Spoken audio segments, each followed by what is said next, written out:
吉翁已无可用之兵，机动战士高达 The Origin 设定和剧情解说第11集赤色彗星的诞生下。格瓦金级宇宙战舰是吉翁公国在1年战争时期投入的一款新锐宇宙战舰。该型战舰在定位上跟联邦军的麦哲伦级战舰属于同一级别，其体积比吉翁的主力舰姆塞级要大出很多，因而各方面的性能均比姆塞级要高出不少。像全舰配备的武装就显得十分强大，其中主炮一共设置了4门双管麦格粒子炮，布局与姆塞级相同，都是纵向一条线分布在舰艇上方，火力输出能力要凌驾于联邦军的麦哲伦级，所以伊服役就成为了当时最强宇宙战舰。但是武装类型比较单一，舰上没有装备导弹发射系统，使得格瓦金级的整体打击能力没有高出麦哲伦级多少，仅在远距离的舰炮对决时比较有优势。而在舰体左右两侧则共布置了20座防空炮，每一侧分上下各5座防空炮进行布局，能够覆盖格瓦金级战舰大部分射角朝向，并且使用的武装也是麦格粒子炮，可在短时间内输出强大火力，形成防护网，来为格瓦金级战舰提供防护保障。这个清一色由麦格粒子炮构成的防御体系，比密集输出形成弹幕的传统防空炮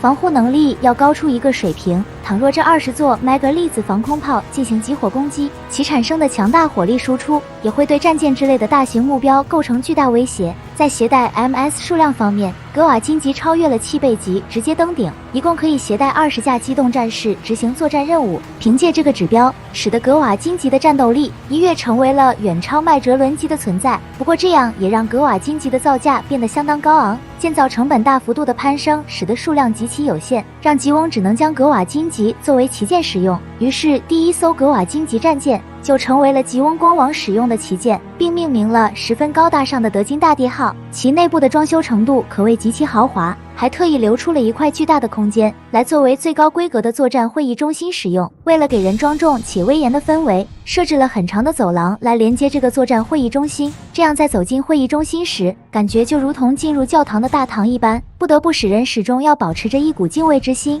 而且除了作战会议中心这一功能之外，还能用于举行宴会进行接待使用。另外还设置了作战情报监控室，专门在作战期间负责接收前线战报信息，而这些信息会通过墙壁上的6块显示屏进行展示。为此，这个情报监控室会安排1名操作员，专门负责接收处理信息，在处理完毕后会投放到显示屏，并向吉翁光王进行汇报。因此这个地方是吉翁光王主要活动的区域，内部的装修规格跟作战会议中心一样很高。而在卢姆会战爆发期间，吉翁光王德金索多扎比就是通过这样的方式观看了整场战役的全部过程。由于交战过程中会释放米诺夫斯基粒子，从而大大影响了接收前线战报的信息，为此德金索多扎比将自己摆在非常靠前的位置，以便尽可能多的接收到前线的战报。当然在卢姆会战当中，吉翁公国已经是主力进出的状态，后方空虚难免会容易让人心惶惶，而德金索多扎比带着少量的部队摆在第2战线的位置，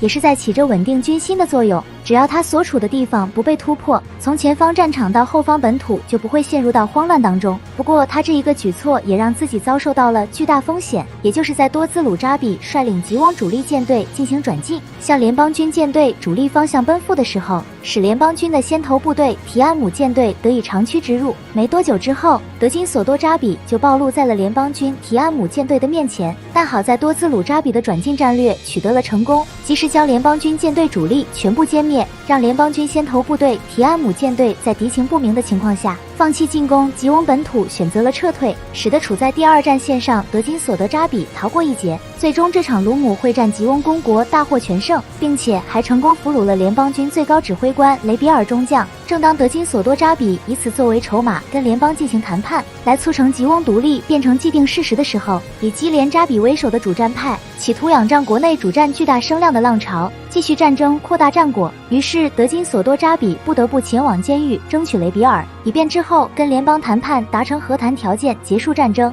在取得雷比尔的共识了以后，便安排基西利亚扎比秘密释放了雷比尔，并联系了联邦派出接应部队共同行动。很快雷比尔就在双方人员的帮助下顺利送到宇宙港，逃离了吉翁，然后搭乘在外等候多时的萨拉米斯级巡洋舰向联邦宇宙军的月神2号基地前进。然而在途中遭遇到了吉翁另一支部队，而且这支部队使用的战舰还有所不一样。这艘战舰便是命名为法路梅鲁号的姆塞级巡洋舰。该型战舰是吉翁专为执行特种任务改造而来，其造型与常规的姆塞级相比并没有太大区别，仅在上层的舰桥部分的造型发生了较大变化。最上层的舰桥就如同头盔一般，由于这一艘战舰是要交付给夏亚指挥使用，所以这造型倒也很符合夏亚作为精英的象征。不过主要的变化还是体现在性能上，为了方便追踪特定目标，动力得到了加强，提升了速度，还有就是锁敌方面的性能也得到了加强，能够在很大范围内捕捉到各种可疑的目标，而剩余的其他性能则没有什么变化。由此可以看出，这一艘战舰就是针对特定一个目标改进而来，而这一个目标就是联邦军开发的新型机动战士，也就是联邦军发起的 V 计划项目。尽管联邦军对这个进行了极为严格的保密，但相关的情报信息还是被吉翁有所掌握。而得到这个情报后的多兹鲁扎比对此十分重视，于是一边安排建造这艘法路梅鲁巡洋舰，另一边约夏亚在自己的豪华小艇里进行了密谈，将联邦军的 V 计划项目透露给了夏亚，然后对夏亚下达了搜索联邦军 V 计划项目的任务。很快，豪华小艇开到了吉翁战舰的制造工厂，多兹鲁扎比便将新造好的这艘法路梅鲁号交付给了夏亚，用于进行此次搜索任务，并相应挑选了精英人员由夏亚负责指挥。于是夏亚在接手这艘法路梅鲁号巡洋舰后，便立即启程出发，由此开启了他寻找联邦军新型机动战士之路。而这艘法路梅鲁号在启动后，很快就展示出了超强的动力。正如多兹鲁扎比描述的那样，法路梅鲁号是超越姆塞级的姆塞级，虽然外形上没有太多改变，但实际上已经完成了性能跨越，其性能提升的幅度足够媲美全新一代战舰，这样夏亚就有足够的底气深入联邦区域进行作战。而就在出发之前进行演习测试的时候，突然间就遭遇到了雷比尔搭乘的萨拉米斯级巡洋舰。尽管这两艘战舰很快就进入到了交战的距离，但夏亚感觉到这艘战舰的出现有些诡异，决定冒险登船检查，而没有选择击沉。而联邦军迫于赤色彗星夏亚的存在，没有进行反击，而接受了吉翁停船检查的要求。没多久，当夏亚见到雷比尔本人的时候，夏亚这才从此次遭遇中感觉到了某种奥妙，于是返回到法路梅鲁号后对其进行了放行。就这样，雷比尔终于有惊无险地返回到了月神2号。接下来他将在联邦与吉翁的谈判当中发挥关键作用，而此时联邦和吉翁的谈判也到了正式开始的阶段，其中吉翁所派出的谈判代表便是马克贝中将。虽然在出发之前就得到了从基西利亚扎比传达的攻王旨意，但因为吉翁高层的每个人都各怀鬼胎，看似基西利亚扎比在明面上向马克贝传达了德金索多扎比要促成和谈的旨意，但实际上暗地里鼓动马克贝利用谈判的机会做好空降地球进而扩大战争的准备。为此，吉翁专门研发了可容纳机动战士的大型空降舱，该空降舱简称为 HLV， 可通过悬挂在姆塞级舰桥下方进行运送，当抵达地球近地轨道时就可以进行投放，然后空降舱在落到一定高度的时候，上方的连接结构就会抛弃，接着在空降舱上方抛出4个减速伞来降低空降速度，在即将到达地面时，底部一圈的推进器就会启动，通过输出向上的推力实现空降舱平稳降落，而且在舱体周围一圈也设置了喷口，以确保空降舱在降落到地面之前始终能维持正确姿势。由于空降舱的体积十分庞大，能够容纳6架机动战士进行空降作战，这样在降落到地面以后，6架机动战士就能以完整的编制立即投入战斗。跟过去的空降兵受限于运输机的运力不同，吉翁的空降部队可以携带所有重武器作战，能够在敌方的核心腹地维持自身的火力优势。即便吉翁空降地球作战拥有了足够多的优势，但是马克贝深知扎比加的情况，所以在表示愿意执行空降地球作战时，也表达了前往地球作战随时会成为弃子的担忧。于是基西利亚扎比为了打消马克贝的疑虑，便表示卡尔马扎比会一同前往地球参加作战，以此作为质子来支持马克贝在地球上作战。于是马克贝接受了基西利亚扎比的提议，在前往地球进行谈判的同时，也开始加紧做好空降地球作战的准备。在这里需要一提的是，卡尔马扎比虽然对自己作为质子并不知情，但在卢姆会战结束后要求上前线十分热情，一直对卢姆会战没有上前线而耿耿于怀，十分渴望通过获得军功来证明自己的实力，因而在卢姆会战后调到了空降师团，连续参加了多场反吉翁殖民星势力的镇压作战。在这些战斗当中，吉翁投入了适合在殖民星内部作战的新装备，而这个新装备便是盖洛普级气垫型陆用战舰，与海军登陆作战使用的气垫船相同。盖洛普级也是通过气垫实现腾空，从而具备在地面上进行机动的能力。其主要作用也是体现在运输上，其中在前端位置设置了一个格纳库，内部空间可容纳3架机动战士。当舱门打开了以后，搭载的机动战士随时可以出击作战，无需盖洛普级停止机动进行释放，并且盖洛普级还配备了强大的武装，可以跟机动战士进行协同发动攻击。可以看到，在船体尾部安装了大型双管舰炮，该炮跟传统舰炮一样，属于是实弹武装，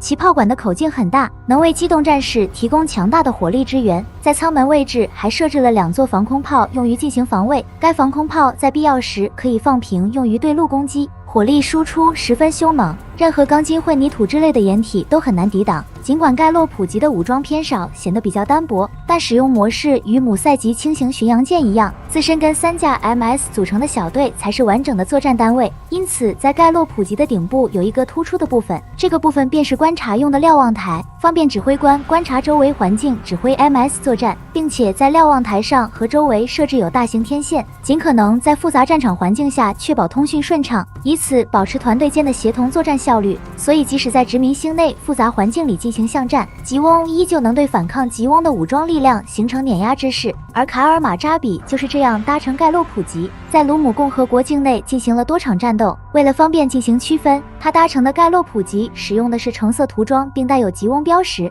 作用相当于旗舰负责来指挥全局作战。尽管他取得了连战连捷的作战成果，但是卡尔马扎比为了刷取军功来证明自己的能力，于是采取了拒绝投降的方针，强硬输出武力进行镇压，给卢姆共和国的居民带来了巨大伤害。其作为与吉翁在哈特的所作所为没有什么区别。最终在结束卢姆共和国境内的战争后，卡尔马扎比如愿以偿晋升为上校。不过马上他也由此迎来了一个重大时刻，也就是联邦与吉翁正式开展停战谈判，其谈判地点选在了南极斯科特市。正当谈判进程进入到关键的阶段时，刚返回到月神2号基地的雷比尔立即向全世界进行电视广播，其广播主要的内容就是不能屈服吉翁谈判提出的苛刻条件。紧接着他喊出了震惊全世界的那句话：吉翁已经无可战之兵。也就是这一句话，从此改变了世界局势的走向，使得联邦坚定了继续战争的态度，不再与吉翁达成任何关于停战的谈判要求。而最终达成的南极条约仅作为战时条约来约束双方的战争行为，德金索多扎比的速战速决战略也就此宣告破产。眼见促成吉翁独立成为既定事实的幻想化为泡影，德金索多扎比便怒而兴师，开启地球空降作战。于是正如前面所安排的那样，卡尔马扎比被任命为北美方面军西部军区司令，与马克贝中将组成地球派遣军前往地球作战。从此吉翁与联邦的战争开始进入新的阶段，没能在卢姆会战后得以终结，这就使得双方的这一场战争不可避免地走向了长期化。